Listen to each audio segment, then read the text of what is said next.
وہ مہینہ جس کے اندر یوم عرفہ آتا ہے، یہ بڑا فضیلت کا مہینہ یاد رکھیے، یوم عرفہ آتا ہے، 9 ذو الحجہ کو کہتے ہیں یوم عرفہ۔ حاجی جب میدان عرفات میں رکتا ہے جا کر اسے کہتے ہیں یوم عرفہ، اور آپ نے فرمایا یوم عرفہ ہی حج ہے، یوم عرفہ ہی حج ہے، یوم عرفہ ہی حج، مطلب عرفات میں جو آ گیا وہ حج ہوا اس کا، ٹھیک ہے۔ تو یوم عرفہ آتا ہے، اور یوم عرفہ جو ہے حجاج کرام جو ہے یہ بڑی فضیلت کا دن ہے، حجاج آتے ہیں اس میں رکتے ہیں۔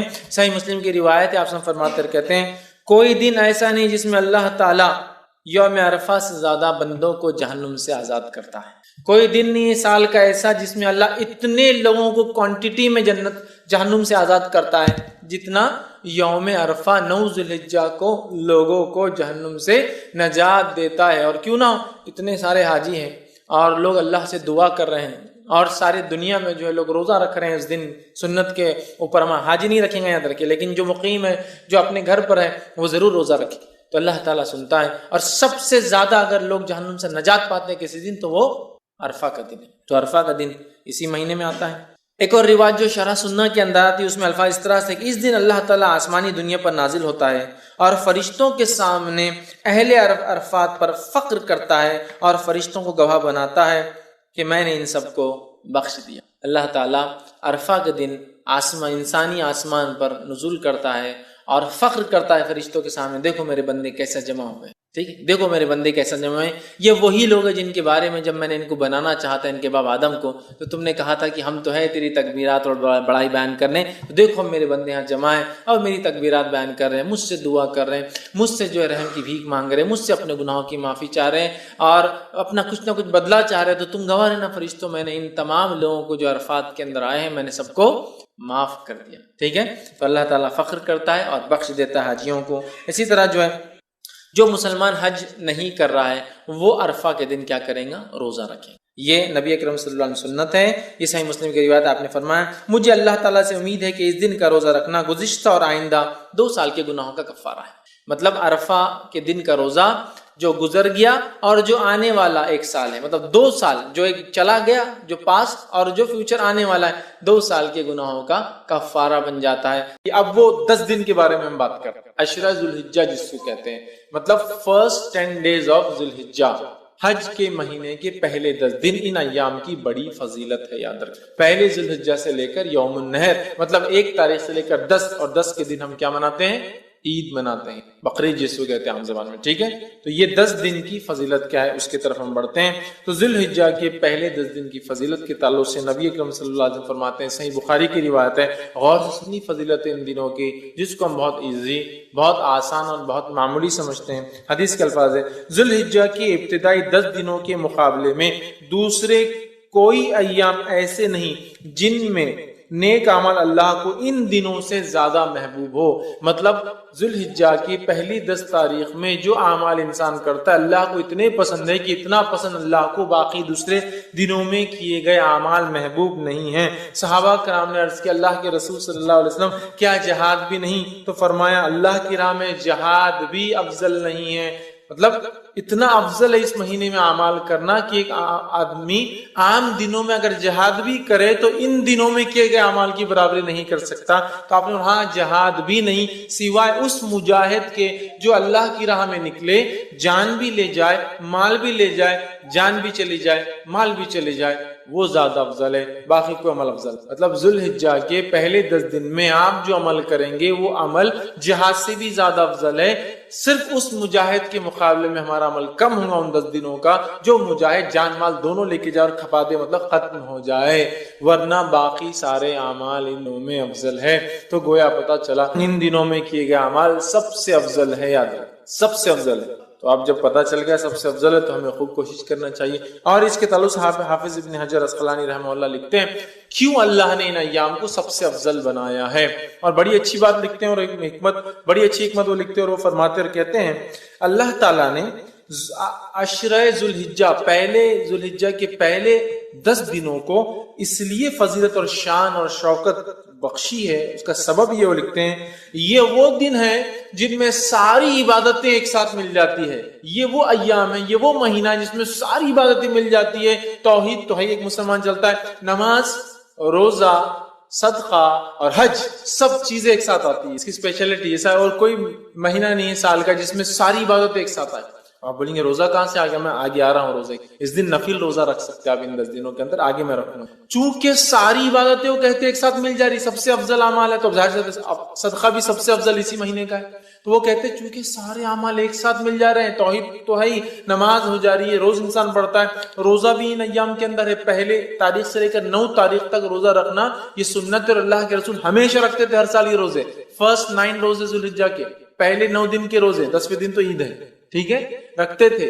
تو روزہ بھی مل گیا، نماز بھی مل گئی، توحید پر انسان تھا، صدقات بھی کرے چونکہ سب سے افضل عمل ہے، اور اس میں حج بھی آ جاتا ہے، سارے ارکان ایک ساتھ آ رہے ہیں. تو وہ کہتے ہیں اس وجہ سے یہ حکمت ہو سکتی ہے کہ ان 10 دنوں کو اتنی زیادہ اہمیت دی، اور واقع میں ایسا اور کبھی نہیں ہوتا، یاد رکھیے. لیکن ایک سوال، کیا شب قدر سے بھی افضل ہے؟ تو نہیں، یاد رکھیں وہ ایک اسپیشل ہے. اللہ نے قرآن میں جب بیان کر دیا تو اب اس کو ضرورت نہیں الگ سے وہ کرنے کی. شب قدر رمضان کا اشرا اس کی ایک الگ ہی اپنی اہمیت ہے، وہ مستحکم، اس کی فضیلت بالکل ثابت ہے. اب جو باقی باتیں نہیں اس کے بعد ہی، اس کے نیکسٹ ہی ہوں گا، یاد رکھیے، ٹھیک ہے. تو سب سے افضل ہے. تو ان ایام میں ہمیں خوب سے خوب زیادہ اعمال کرنا چاہیے. اب وہ جو تکبیرات وغیرہ میں نے کہی تھی روک دیا تھا، ایام تشریق میں کرنا ہے. اب عشرہ ذوالحجہ میں بھی تکبیرات کو کہنا ہے، اور پورے 10 دنوں تک، اور باقی کے 3 دن. تو آئیے وہ تکبیرات میں سب سے پہلے ہم خوب تکبیریں کہیں. مسند احمد کی روایت ہے، آپ سے فرماتے رہے، کہتے ہیں ان 10 دنوں میں، مطلب ذوالحجہ کے پہلے عشرے میں کے مقابلے میں دوسرے کوئی ایام ایسے نہیں جن میں نیک اعمال اللہ کے یہاں زیادہ درجے والے ہو. لہٰذا ان دنوں میں کثرت سے اللہ کی وحدانیت بیان کرو، اللہ کی بڑائی بیان کرو، اور اللہ کی حمد بیان کرو. ان 10 دنوں سے زیادہ عمل اللہ کو کوئی پسند نہیں. لہٰذا اللہ کی وحدانیت، ایک ہونا بیان کرو، اس کی توحید بیان کرو، اور اس کے تعلق سے آپ آگے فرما رہے ہیں اس کی جو ہے بڑائی، اس کی تکبیر بیان کرو، اور اس کی حمد بیان کرو. ٹھیک ہے. اب آئیے اللہ کی وحدانیت بیان کرنے سے کیا مراد؟ لا الہ الا اللہ یہ کہنا، یہ وحدانیت ہے نا. اسی طرح اللہ کی جو تکبیر بیان کرنے سے کیا مراد؟ اللہ اکبر کہنا، اور دیگر تکبیرات جو اللہ کی بڑائی بیان کرتے وہ کہنا. اسی طرح جو اللہ کی حمد بیان کرنے سے کیا مراد؟ اس کی تعریف بیان کرنا، اس کی پاکی کی تعریف بیان کرنا، یہ اس سے مراد ہے. اور پہلے ذوالحجہ سے لے کر 10 ذوالحجہ تک جو تکبیرات کہتے ہیں ان تکبیرات کو مطلق کہا جاتا ہے، یاد رکھیں. تو پہلے ذوالحجہ سے لے کر 9 ذوالحجہ تک جو تکبیرات انسان بیان کرتا ہے اسے تکبیر مطلق کہتے ہیں، مطلب وہ تکبیریں جو مطلق ہیں. اور 10 ذوالحجہ سے لے کر 13 جو تکبیر بیان کرتی ہے اس کو کہتے ہیں تکبیر مقید، وہ قید ہوتی ہے، کسی عمل کے ماتحت چلتی ہے، یاد رکھیں. تو یہ تکبیرات. اب کیا تکبیرات بیان کرے؟ تو آئیے کچھ چند تکبیرات جو ثابت ہے وہ آپ کے سامنے رکھ رہا ہوں، جو ہم بیان کر سکتے ہیں. پہلی روایت مصنف ابن ابی شیبہ کی ہے، اس کے اندر آتا ہے کہ آپ جو تکبیر بیان کر رہے ہیں بڑائی وہ ہے اللہ اکبر اللہ اکبر اللہ اکبر لا الہ الا اللہ واللہ اکبر وللہ الحمد. یہ سب سے کامن ہے جو ہم لوگ عموماً کرتے ہیں. اللہ اکبر اللہ اکبر اللہ اکبر 3 بار ہے.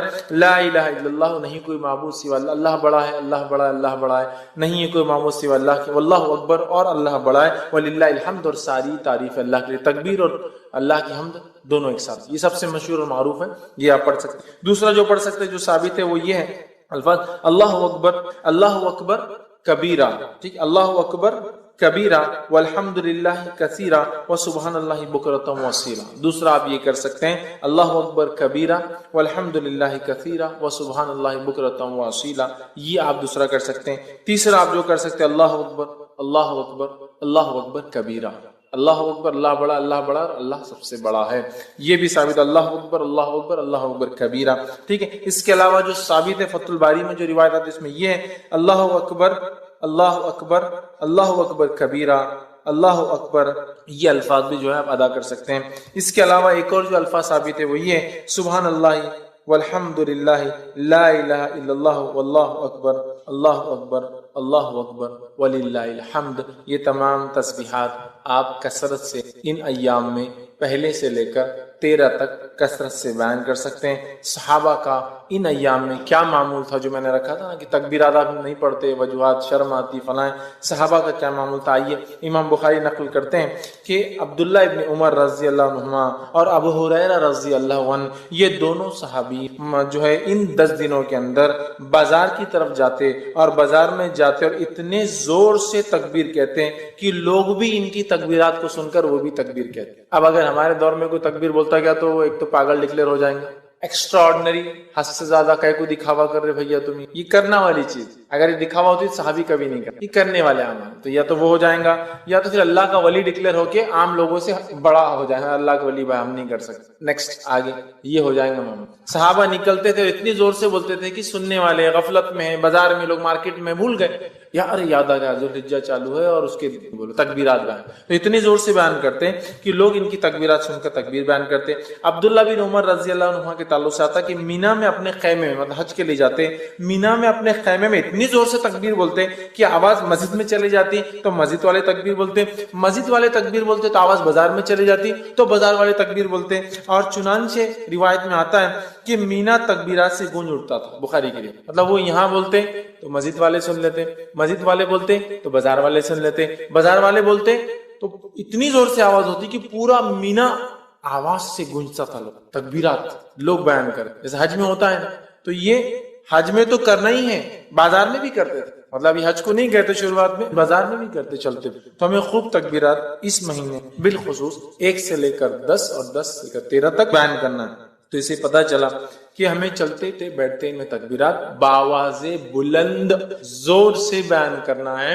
اور عورتیں چونکہ وہ زور سے نہیں کر سکتے تو وہ پست آواز میں، ہلکی آواز میں اپنے گھروں میں کریں گی. ہاں اگر گھر میں غیر محرم کے سننے کے ڈر نہ ہو تو عورتیں بھی بلند آواز میں تکبیرات. سمجھ لیجیے گھر میں صرف محرم ہے، بھائی ہے، والد ہے، بچے ہیں، سگے بھانجے بھتیجے محرم ہے تو عورت تیز بول سکتی ہے. لیکن ڈر ہو کہ غیر محرم سنیں گے تو پھر پست آواز میں بولیں گے. لیکن عورت بھی بولیں گے، اور میں تو کہتا ہوں عورت ہی پہلے بولے تو پھر بچے بھی بولیں گے. بچے تو ماں سے ہی سیکھیں بہرحال، تو عورت بھی بول سکتی ہے.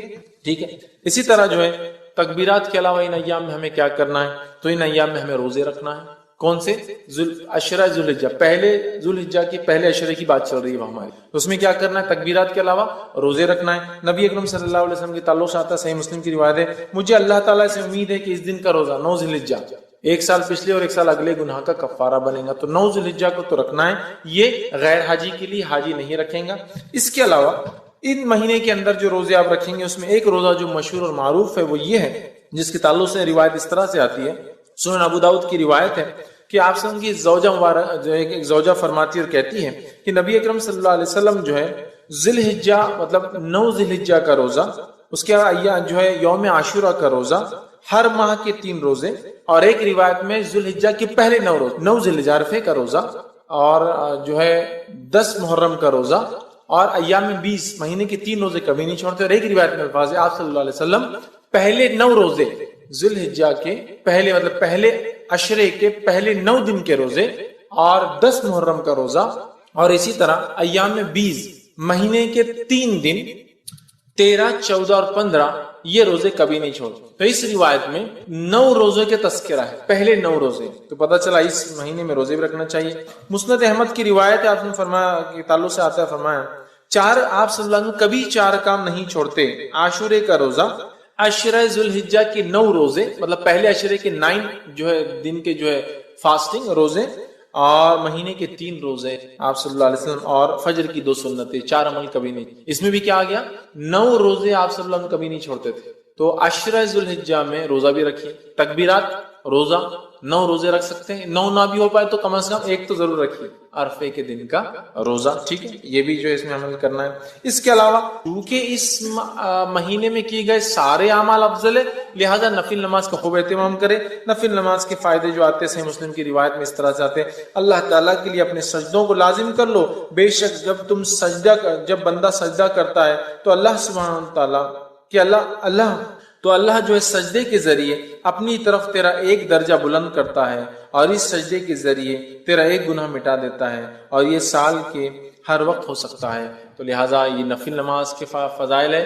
تو خوب ان مہینوں میں کیا کریں ہم؟ زیادہ سے زیادہ پہلے تو 9 روزے رکھنے کی کوشش کریں، کچھ نہ تو 1، نفل نمازوں میں اہتمام، فرض تو بہرحال کرنا ہی ہے، اس میں کوئی شک ہی نہیں ہے، نفل نمازوں کا کثرت سے اہتمام، اسی طرح تلاوت قرآن کا کثرت سے اہتمام، اس لیے کہ ہر حرف پہ 10 نیکی ہے، اور اس سے زیادہ کیا بہتر ہو سکتا ہے کہ ہم ذی الحجہ کے پہلے عشرے میں یہ عمل کریں جو سب سے زیادہ افضل عمل ہے، تو آپ وہ کیجئے۔ صدقہ دینا، اس لیے کہ صدقہ ایک بڑا افضل عمل ہے، صدقہ بھی دیجیے اس لیے کہ اس 10 دن میں کیے گیا عمل سب سے افضل ہے، لہٰذا خوب جو ہے صدقہ آپ کیجئے، اور دیگر جتنی نیکیاں ہو سکتی وہ کریں، اور بالخصوص گناہ کبیرہ سے اور حرام کاموں سے اپنے نفس کو بچائے، بالخصوص گناہ کبیرہ سے اور حرام کاموں سے اپنے نفس کو بچائے، اس لیے کہ محترم اور حرمت والے مہینوں کو پاس اور لحاظ رکھ یہی ہے کہ اس میں ہم گناہ اور معصیت کام نہ کریں، نیکیوں میں اضافہ کریں۔ تو جہاں ہم نیکیوں میں اضافے کی میں بات کر رہا تھا اب تک، تو یہاں گناہوں سے بچنا بھی بہت زیادہ ضروری ہے، اس لیے کہ یہ ایام میں کیے گئے اعمال سب سے زیادہ افضل ہے،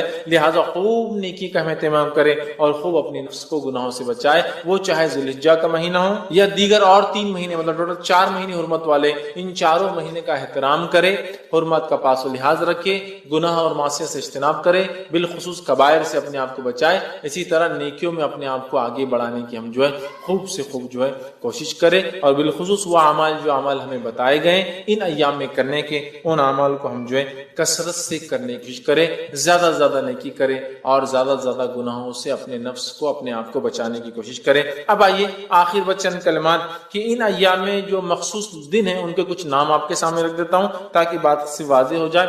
جو ہے پہلے عشرے کو جو ذی الحجہ کا ہوتا ہے یا ذی الحجہ کا ہوتا ہے اسے کہتے ہیں عشرہ ذی الحجہ۔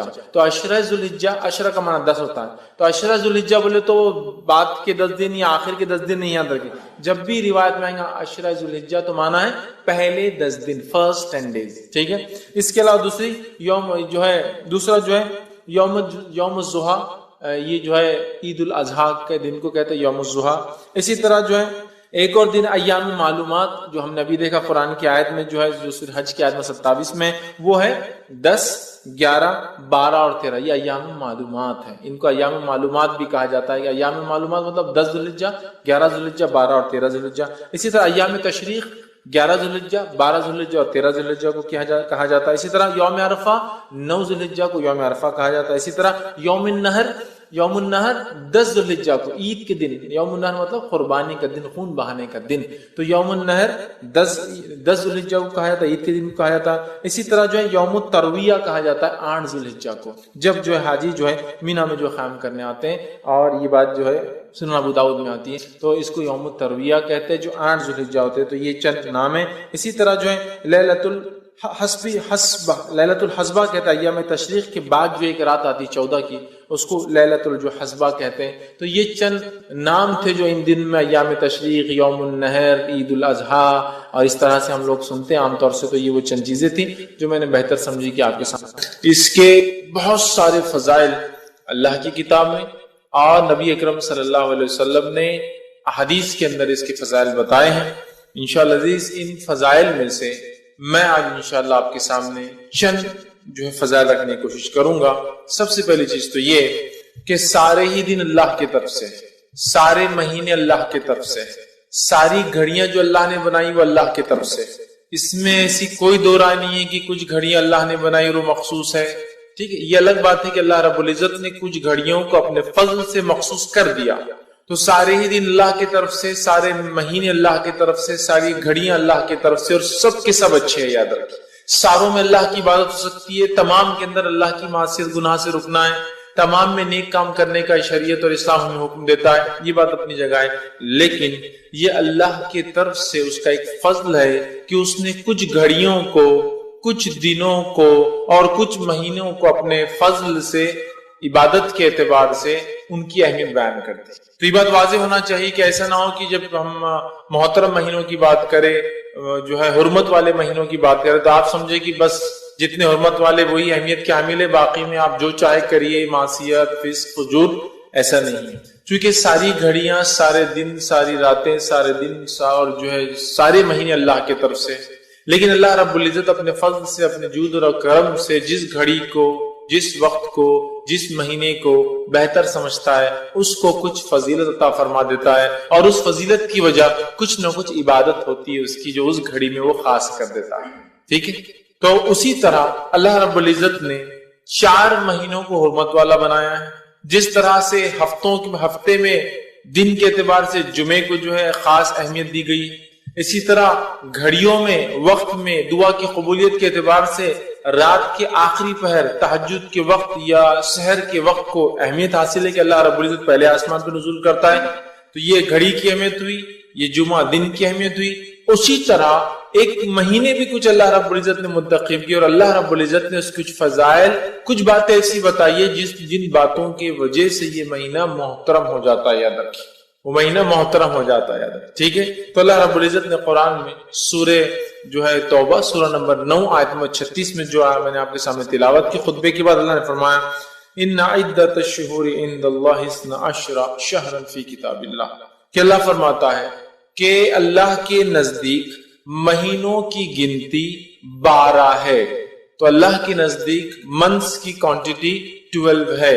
تو اللہ کے نزدیک مہینوں کی گنتی 12 ہے.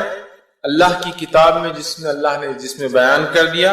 اور یہ چیز آج سے نہیں، اللہ فرماتا یوم خلق السماوات والارض، اللہ نے جب سے آسمان اور زمین کو بنایا تب سے اللہ کے نزدیک مہینوں کی گنتی 12 ہے، 12 ہے. یاد رکھیے. پھر آگے فرمایا اور کہا منہا اربعۃ حرم، اور ان 12 مہینوں میں سے 4 مہینے 4 منتھ جو ہے حرمت والے ہیں. حرمت والے ہیں، ٹھیک ہے. حرمت والے کا کیا معنی ہے؟ حرمت والوں کا یہ معنی ہے کہ اس مہینے میں انسان اللہ کی خوب عبادت کرے، ٹھیک ہے، اس کی معصیت اور گناہ سے رکا رہے، جنگ اور جدال خاص طور سے جہاد کا ابتدا شروعات نہ کرے. ہاں، کوئی اگر لڑنے آئے تو دفاع میں جواب دیا جا سکتا ہے. تو جنگ کی شروعات نہیں ہوگی، معصیت اور گناہ کے کام سے بچتے رہیں گے اور نیکی میں اضافہ کریں گے. یہ معنی ہے محترم یا حرمت والے مہینے کا، ٹھیک ہے. تو کہا ان مہینوں میں 4 مہینے حرمت والے ہیں. آگے فرمایا ذالک الدین القیم، اور یہی صحیح سلامت اور سیدھا اور قائم دین ہے. فلا تظلموا فیہن انفسکم، تو ان 4 مہینوں میں اے لوگو اپنی نفس پر ظلم مت کیا کرو. ظلم کس طرح سے؟ گناہ کر کے، معصیت کر کے، جنگ جدال کی ابتدا کر کے. تو ان مہینوں کا خاص ہمیں خیال رکھنا ہے. اور وہ کتنے مہینے؟ خاص طور سے 4 مہینے. وہ کون کون سے مہینے؟ صحیح بخاری کی روایت ہے، نبی اکرم صلی اللہ علیہ وسلم فرمایا کہا سال 12 مہینے کا ہے اور اس میں 4 مہینے حرمت والے ہیں. آپ سن فرما رہے ہیں سال 12 مہینے کا ہے، اس میں 4 مہینے حرمت والے ہیں. اور پھر فرمایا 3 تو وہ جو ایک کے بعد ایک آتے ہیں. 3 تو وہ جو ایک کے بعد ایک آتے ہیں. کون کون سے 3 جو ایک ساتھ آتے ہیں؟ ذوالقعدہ، ذوالحجہ اور محرم. یہ تینوں ایک کے بعد پے در پے جس کو بولیں گے، ون آفٹر انادر ایک آتا ہے. ذوالقعدہ شروع ہوتا ہے، ذوالحجہ اور محرم، مطلب 3 حرمت والے مہینے اٹیچ ہے ایک دوسرے سے. اور پھر فرمایا ایک وہ جو بیچ میں آتا ہے، اور اس سے مراد جو آپ نے حدیث میں فرمایا رجب ہے، الفاظ کے ساتھ بیان کیا. تو 4 مہینے حرمت والے ہیں، ذوالقعدہ، ذوالحجہ، محرم، رجب. 4 مہینے یاد رکھیے یہ حرمت والے. ان مہینوں میں جنگ کی ابتدا مسلمان نہیں کریں گے، ظلم اپنی نفس پہ نہیں کریں گے گناہ کر کے، اسی طرح نیکیوں میں اضافہ کریں گے. اور کچھ مہینوں میں تو مخصوص ایام میں کیا نیکیاں کرنا ہے وہ بھی بتا دیا گیا ہے. یاد رکھیں، ٹھیک ہے. تو 4 مہینے یاد رکھیے یہ حرمت والے ہیں. اور یہ آج سے نہیں، جب سے اللہ نے زمین و آسمان کو پیدا کیا ہے. یاد رکھیں. اور ان مہینوں کے اندر ایک مہینہ ہے وہ ہے ذوالحجہ، جس کے بارے میں کچھ باتیں آج میں آپ کے سامنے رکھنے کی کوشش کروں گا کہ ذوالحجہ یہ مہینہ کیا ہے، اس کے فضائل کیا ہے اور اس کے فوائد کیا ہے، تاکہ جب یہ مہینہ ہمیں اپنی زندگی میں ملے تو اس مہینے کا ہم صحیح سے فائدہ اٹھا سکے. یاد رکھیں، ٹھیک. تو ذوالحجہ یہ قمری کیلنڈر کا، مطلب ہم چونکہ لونار کیلنڈر سے چلتے ہیں، سولار نہیں، تو قمری کیلنڈر کا یہ 12واں مہینہ ہوتا ہے. ویسے شروعات محرم سے ہوتی ہے، لیکن یہ سنت سے ثابت نہیں ہے کہ ہم محرم سے شروعات کریں. یہ الگ بات ہے کہ اس کی ضرورت تھی. عمر ابن خطاب رضی اللہ عنہ کا زمانہ تھا، 17 ہجری تھی، اور عمر ابن خطاب رضی اللہ عنہ کے سامنے ایک مسئلہ پیش آیا. کیا مسئلہ پیش آیا؟ لوگ آئے کہا اے امیر المومنین، ہم لوگ اکاؤنٹنگ کرتے ہیں، حساب کتاب کرتے ہیں. پرابلم یہ ہے اکاؤنٹس کے اندر کہ اکاؤنٹس کی ڈیٹ شروعات کیا لی جائے، سٹارٹ کیا ہو. مطلب ہمارے اکاؤنٹ شروع ہو کر کس چیز کو ہم فرسٹ مانے اور کس کو لاسٹ مانے. تو امیر المومنین عمر ابن خطاب نے کہا کہ کوئی نہ کوئی تاریخ یا مہینہ تو طے کیا جائے. تو آپ نے یہ سوچا نبی اکرم صلی اللہ علیہ وسلم ذوالحجہ کا مہینہ تھا جب آپ ہجرت کر کے نکلے تھے، لیکن جب آپ مدینہ پہنچے تو وہ محرم کی پہلی تاریخ تھی، تو کیوں نہ محرم کو ہی ہم پہلا مہینہ کاؤنٹ کر لیں تاکہ اکاؤنٹس میں، آڈٹس میں، حساب و کتاب میں، حکومتی کام کاج میں سہولت ہو کہ سال کہاں سے شروع کا اینڈ ہو۔ تو عمر بن خطاب رضی اللہ عنہ نے فرمایا کہ محرم کو ہم فرسٹ منتھ کاؤنٹ کر لیتے ہیں، اس کے حساب سے ذوالحجہ 12 ہو جاتا ہے، لیکن یہ سنت سے نہیں ہے، لیکن بہرحال عمر بن خطاب رضی اللہ عنہ نے اس کو محرم کو فرسٹ کیا اور ذوالحجہ کو جو ہے مطلب اس کے حساب سے لاسٹ ہو جاتا ہے۔ تو ذوالحجہ قمری کیلنڈر کے حساب سے ہجری سن کے اعتبار سے یہ ہجری کیلنڈر کا لاسٹ منتھ اور آخری مہینہ ہوتا ہے اندر کی، ٹھیک۔ اور اس کو ذوالحجہ اس لیے کہا جاتا ہے کہ اس مہینے میں حج جو ہے کیا جاتا ہے، تو حج کی نسبت سے ذوالحجہ حج کا مہینہ، ٹھیک ہے، تو حج کی نسبت سے اس کا نام ذوالحجہ پڑا۔ یہ بات ہم دیکھ چکے ہیں کہ اللہ تعالیٰ اپنے فضل سے، جود سے اور کرم سے کچھ مہینوں کو، کچھ دنوں کو اور کچھ گھڑیوں کو خاص فضیلت دیتا ہے، وہ اس اعتبار سے کہ اس میں کسی خاص عبادت کو حکم دے دیتا ہے۔ جیسے مثال کے طور پر عرفے کا دن سالوں میں مطلب سال کی گنتی کے اعتبار سے بڑی اہمیت کا مہینہ جو دن ہے، وہ جمعے کا دن جو ہر ہفتے آتا ہے وہ بڑی اہمیت کا حامل ہے۔ اسی طرح جو ہے 10 محرم کا جو دن ہے، ٹھیک، وہ بڑی اہمیت کا، عاشورہ جس کو ہم کہتے ہیں، بڑی اہمیت کا حامل ہے۔ تو اللہ تعالیٰ اپنے فضل سے دیتا ہے، تو اسی طرح 4 مہینوں کو بھی اللہ نے محترم بنایا۔ اب اس مہینے کی پہلی فضیلت کیا ہے، اس سے شروع کرتے ہیں۔ اس مہینے کی پہلی فضیلت اور جو اس کی اہمیت ہے وہ یہ ہے، سب سے پہلی فضیلت کہ اللہ نے اپنی ایک فرض عبادت حج کو اس مہینے میں فرض کیا۔ حج ایک ایسی عبادت ہے جو مخصوص ہے، اس کے مخصوص ایام اور دن ہیں اور ایک مخصوص مہینہ ہے، اس مہینے کی ان تاریخوں میں ہی حج شروع ہوتا ہے اور ختم ہوتا ہے۔ آج اگر میں کرنا چاہوں تو عمرہ کر سکتا ہوں، حج نہیں کر سکتا ہوں، یاد رکھیں، ٹھیک ہے۔ محرم اسی طرح جو ہے رمضان ہے، رمضان میں روزے فرض کیے، اس کی تاریخ شروعات، اس کی خاتمہ ہے، روزہ کب شروع ہوگا کب ختم ہوگا تمام تفصیلات بتا دی گئی۔ تو اسی طرح جیسے اللہ نے رمضان کو فرض عبادت روزوں کے لیے چنا، اللہ رب العزت نے سب سے پہلی فضیلت ذوالحجہ کی ہے کہ اپنی ایک فرض عبادت حج کا اس میں انتخاب کیا کہ لوگ حج اس مہینے کے اندر کرے۔ تو ذوالحجہ اس مہینے کی پہلی فضیلت یہ کہ اللہ نے حج کے اندر جو ہے حج کے لیے اس مہینے کا انتخاب کیا۔ اور حج کیا ہے میں سمجھتا ہوں سب جانتے ہیں، ابراہیم علیہ السلام جو اللہ کے برگزیدہ نبی تھے اور ہم جو ہے ایک انبیاء میں بڑا ابو الانبیاء ان کا لقب تھا، ہم نبیوں کے باپ کہلاتے ہیں۔ اللہ رب العزت سے آپ نے دعا کی تھی اور آپ کے بعد سارے انبیاء آپ ہی کی نسل میں پیدا ہوئے، گو اس کے بعد کی پوری جو ہے یا تو اسحاق علیہ السلام سے یا پھر آپ کے جو ہے دوسرے بیٹے جو ہے اسماعیل علیہ السلام سے، دونوں سے ہی سارے نبی پھر آخر تک آئے۔ تو اللہ نے ان کو چن لیا تھا اور انہوں نے ہی اپنے بیٹے اسماعیل علیہ السلام کے ساتھ مل کر کعبے کی تعمیر کی تھی۔ اور جب کعبے کی تعمیر کر چکے تو اللہ نے فرمایا سورہ حج سورہ نمبر 22 آیت 27 میں اور کہا ہم نے حکم دیا کہ دنیا میں حج کی پکار بلند کرو۔ ابراہیم علیہ السلام کو اللہ نے حکم دیا اے ابراہیم آواز لگاؤ لوگوں۔ ابراہیم علیہ السلام نے کہا اللہ میں آواز تو لگاؤں گا، آئیں گا کون؟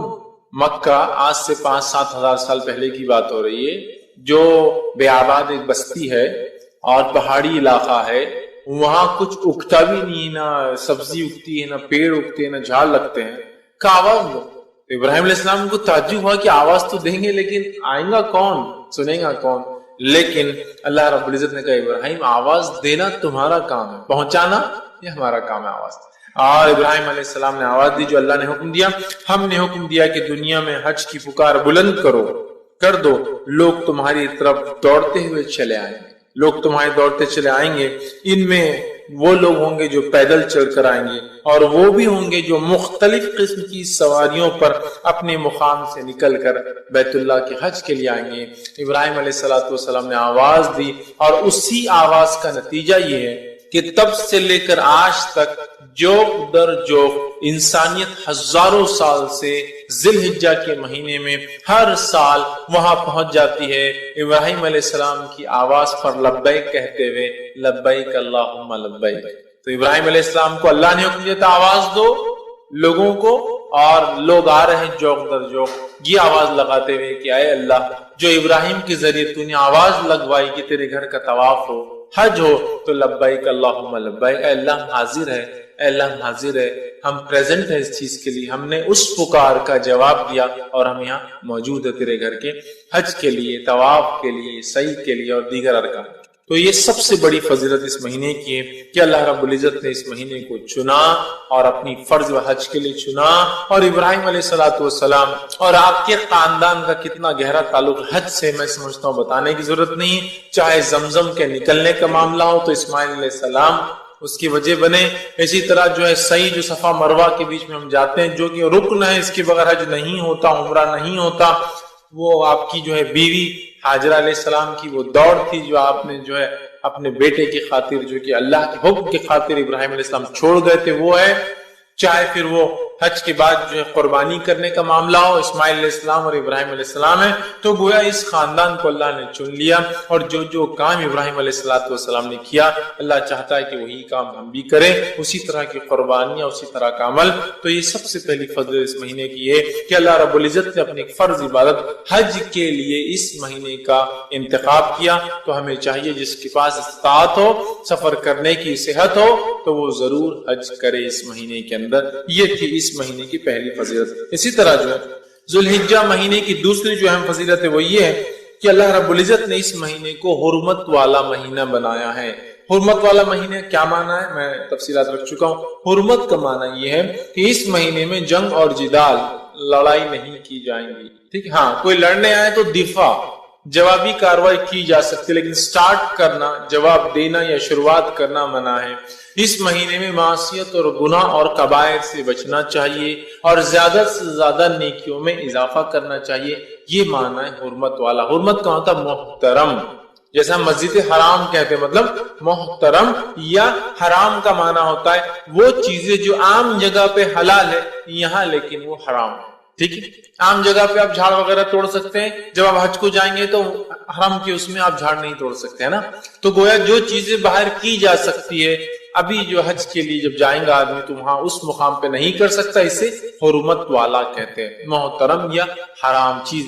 اسی وجہ سے مسجد حرم کو حرم کہا جاتا ہے کہ وہاں حرام ہے بہت ساری چیزیں، غلط سوچنا وہاں غلط ہے، نقصان پہنچانا غلط ہے، ایذا دینا غلط ہے، سمجھ رہے ہیں؟ تو 4 مہینے حرمت والے ہیں، تو یہ ان مہینوں میں سے ایک مہینہ ہے۔ تو دوسری فضیلت اس مہینے کی یہ کہ اللہ نے اس مہینے کو حرمت والا مہینہ بنایا ہے، اور اس کی حکمت علماء بیان کرتے ہیں کہ اللہ نے کیوں اس مہینے کو حرمت والا بنایا، اور خاص طور سے ان 3 ماہ کو ایک کے بعد ایک، ذوالقعدہ، ذوالحجہ اور محرم کو کیوں حرمت والا بنایا۔ وہ لکھتے ہیں اور کہتے ہیں کہ عرب میں لوٹ مار بہت زیادہ تھی، تو وہ قافلوں کو لوٹ لیا کرتے تھے، تو اللہ رب العزت نے 3 مہینے کو پیدر پر محترم بنا دیا، جس کی وجہ سے حج کو جانے کا جو قافلہ ارادہ کرے تو حج کا مہینہ بیچ میں آتا ہے، ذوالقعدہ محترم، تو آدمی سفر کو نکل گیا، قبائل اپنے اپنے علاقوں سے نکلے، اور عربوں کے پاس اس کا بہت احترام تھا۔ نبی اکرم صلی اللہ علیہ وسلم کے زمانے میں بھی عرب حالانکہ جاہل تھے، بت پرست تھے، لیکن ان 4 مہینوں میں لوٹ مار نہیں کیا کرتے۔ یہ الگ بات ہے کہ لوٹ مار کرنے کی ٹیکنکس نکال لی تھی انہوں نے، کرتے یہ تھے کہ ہر سال میں کچھ سال اعلان کر دیتے کہ یہ بار محرم کا مہینہ بعد میں آئے گا۔ 3 مہینے ان سے، چونکہ ان کا بزنس یا ٹریڈنگ کچھ بھی نہیں تھی، تو انہوں نے یہ طریقہ نکالا تھا لوٹ مار۔ تو یہ کرتے تھے کہ اب محرم کو سرکا دیتے تھے، بولتے تھے ابھی 2 مہینے ایک ساتھ محترم۔ لیکن اللہ نے 3 کیوں رکھے تھے، اس کی حکمت علماء لکھتے ہیں کہ تاکہ قافلے حج کے لیے نکلے مہینہ بھر پہلے، آرام سے حج ذوالحجہ میں پہنچے، حج کرے، اور آرام سے محرم کے مہینے میں اپنے اپنے گھر پہنچ جائے۔ اور رجب کو کیوں کیا اللہ نے پھر محترم بیچ میں، اس کی حکمت بھی علماء لکھتے ہیں تاکہ اگر عمرے کے لیے اگر کسی کو نکلنا ہو تو اللہ نے اس 1 مہینے کو بھی محترم کر دیا تاکہ لوگ آئے عمرہ کر کے اپنے اپنے گھر محفوظ اور حفاظت کے ساتھ چلے جائیں۔ یہ حکمت علماء لکھتے ہیں، کچھ ضروری نہیں کہ یہی ہو، لیکن یہ بھی کئی حکمتوں میں سے اللہ کی ایک حکمت ہو سکتی ہے کہ حج کو تاکہ لوگ آئے امن و امان کے ساتھ آئے۔ 3 مہینے کو ایک ساتھ حرمت والا کر دیا اور ایک بیچ میں تاکہ لوگ عمرے کے لیے آسانی سے آ سکیں۔ تو حرمت والا مہینہ یاد رکھیے، اور یہ اس کی بہت بڑی جو ہے اہمیت ہے، اس کو ہم نے سمجھنا چاہیے۔ اور اللہ رب العزت نے قرآن میں بیان کیا، اور اس مہینے کے تعلق سے اور حج کے تعلق سے بالخصوص، اور سورہ بقرہ سورہ نمبر 2 آیت نمبر 197 میں اور فرمایا کہا الحج شہر معلومات، اللہ فرماتا اور کہتا ہے حج کے مہینے معلوم ہے اور معروف ہے، تم سب کو پتا ہے کہ فرمایا فمن فرض فیہن الحج فلا رفث ولا فسوق ولا جدال فی الحج، تو جو تم میں سے حج کا ارادہ کرے، حج کو جائے، اپنا فریضے کو پورا کرے، وہ ہر قسم کی بے حیائی سے رکا رہے، اللہ کے احکامات کی جو ہے نافرمانی بالکل نہ کرے، اور لڑائی جھگڑا ولا جدال، اور لڑائی جھگڑا حج میں نہ کرے۔ ٹھیک ہے، تو یہ بڑا محترم مہینہ تھا، اور عرب اس کو اتنا محترم مانتے تھے، اور حرم کو اتنا محترم مانتے تھے کہ اپنے اگر والد کی قاتل، باپ کی قاتل کو بھی دیکھتے، حرم میں اس سے بدلہ نہیں لیا جاتا، یا حرمت والے مہینوں میں اس سے بدلہ نہیں لیا جاتا۔ ٹھیک ہے، تو ان کے بعد اس کی حرمت تھی، لیکن یہ بڑی افسوس کی بات ہے، ہم لوگوں کو 4 مہینے حرمت والے ہیں، نبی اکرم صلی اللہ علیہ وسلم حدیث میں بیان کر رہے ہیں، اتنی سارے حدیث کے ذخیرے اور علماء کے اقوال اور فقہوں کی کتابوں میں کیا کرنا ہے کیا نہیں کرنا لکھا ہوا ہے، لیکن اس کے بعد بھی ہم میں سے اکثریت ایسی مسلمانوں کی جن کو حرمت والے مہینے کیا یہی نہیں پتا ہے۔ اگر کسی جاب کرنے والے کو، آفس جانے والے کو یہ بولے کہ ویکینڈ کیا ہے، اگر اسے نہیں پتا ہے تو اس سے بڑا احمق اور بیوقوف کون ہو سکتا ہے؟ جو لوگ جو آفس جاتے ہیں، جاب کرتے ہیں، ویکینڈ سب کو پتا ہے، اس لیے کہ چھٹی ہوتی ہے، خوشی ہوتی ہے کہ اب ہمارا ہفتہ ختم ہو رہا ہے، کسی کا 5 دن کا ورکنگ ہوتا ہے، 2 دن کا جو چھٹی ہوتی ہے، کسی کا 6 دن کا ورکنگ ہوتا ہے، 1 دن کی تو ویکینڈ کہتے ہیں اس کو، ہے نا؟ مطلب ایک چیز جس میں چھٹی اور ہم خالی ہے تو اس کی اہمیت ہم کو پتا ہے۔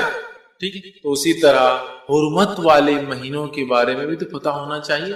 یہ وہ مہینے جن میں ہمیں جنگ اور جدال نہیں کرنا ہے، فسق اور فجور اور گناہ اور معصیت اور کبائر سے بچنا ہے، نیکیوں میں اضافہ کرنا، اللہ کی تکبیرات بیان کرنا ہے، کچھ کے اندر کچھ مخصوص چیزیں بتائی بھی گئی ہے کیا کیا کرنا ہے، لیکن ہم جو ہے ہم میں سے اکثریت حرمت والے کب آتے ہیں مہینے اور کب چلے جاتے ہیں۔ اور اس کی ایک اہم وجہ یہ بھی ہے کہ ہم لوگ اسلامک کیلنڈر جانتے ہی نہیں۔ اگر ہم میں سے، میں کہتا ہوں 100 مسلمانوں میں سے پوچھا جائے کہ اسلام کے 12 مہینوں کے نام کیا، تو میں سمجھتا ہوں ہندوستان کے حد تک تو بتا سکتا ہوں 1 سے 2% لوگ ہی بتا سکتے کہ اسلامی 12 مہینوں کے نام کیا ہے۔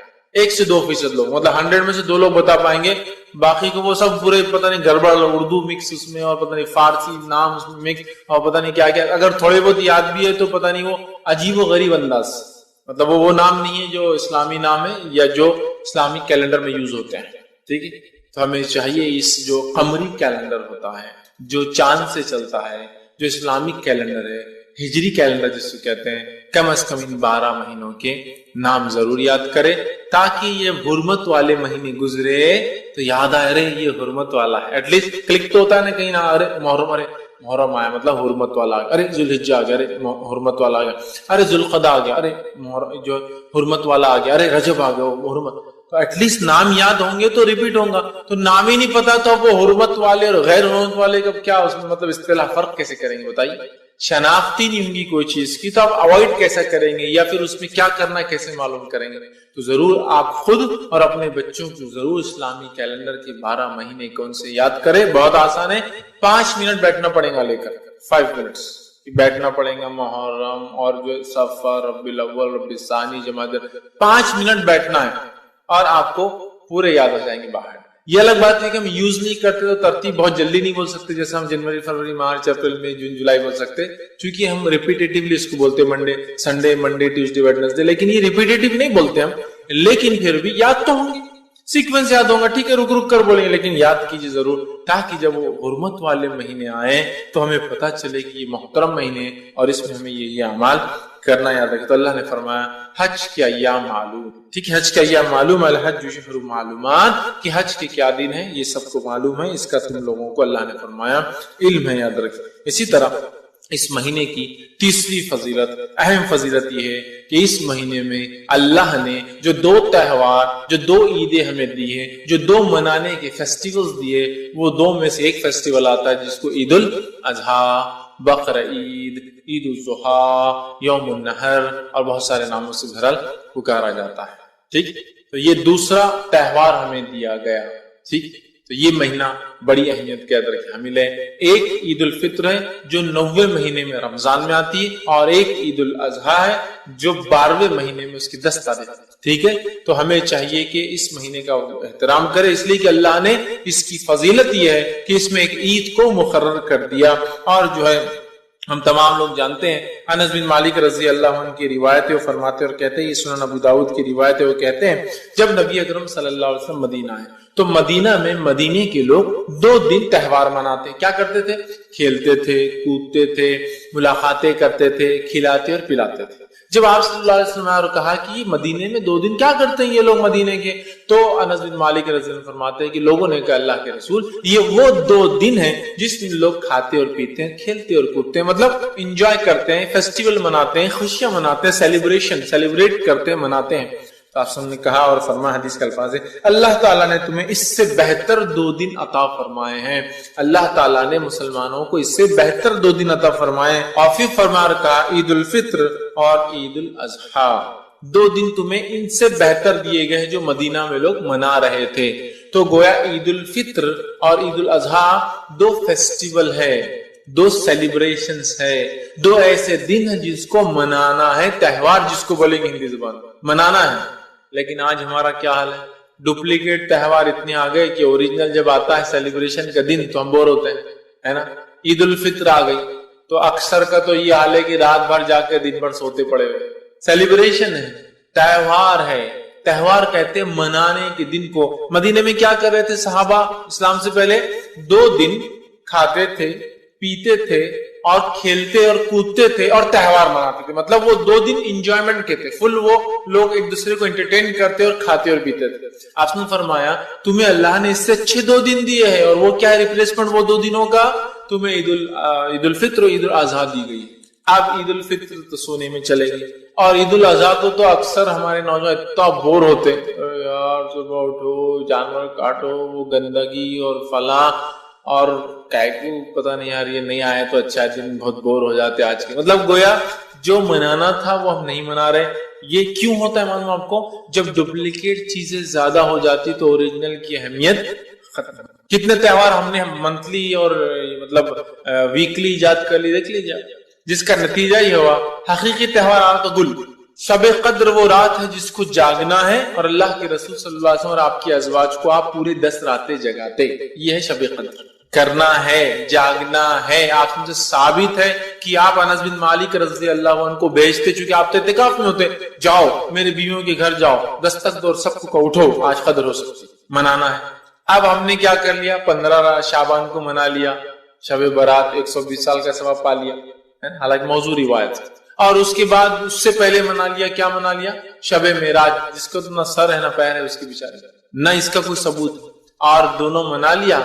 اب قدر کی ضرورت ہی کیا رہی؟ اس لیے کہ 120 سال کا ثواب تھا، 15 شعبان کو اٹھا لیا ہمارے جو مسلمان بھائی نے. اب اس کو کیا ضرورت ہے شب قدر کی، جس کے بارے میں اللہ کے رسول صلی اللہ علیہ وسلم کی حدیث، جس کے بارے میں اللہ نے اپنے کلام میں 97 نمبر کا 97 نمبر کا پورا سورہ اتار دیا. اِنَّا أَنزَلْنَاهُ فِي لَيْلَةِ الْقَدْرِ وَمَا أَدْرَاكَ مَا لَيْلَةُ الْقَدْرِ لَيْلَةُ الْقَدْرِ خَيْرٌ مِنَ أَلْفِ شَهْرٍ. 1000 مہینوں سے افضل کا ہے اس رات، لیکن ہم اس کو انجوائے نہیں کر رہے، اس کو منا نہیں رہے جیسا منانے کا حق عبادتیں کریں. کیوں؟ ڈپلیکیٹ نے اصل کو ختم کر دیا. تو اسی طرح ڈپلیکیٹ تہوار ہم نے اتنے ایجاد کر لیے کہ حقیقی تہوار، حقیقی سیلیبریشن، حقیقی عید ہم بھول گئے، چونکہ ڈپلیکیٹ عیدیں، ڈپلیکیٹ تہوار، ڈپلیکیٹ انجوائمنٹس اتنے ایجاد کر لیے اسی کو انتہا. اور اس کے علاوہ سوڈو انجوائمنٹس، جھوٹے انجوائمنٹس، جس کے اندر صرف اپنی نفس کا فائدہ ہوتا ہے.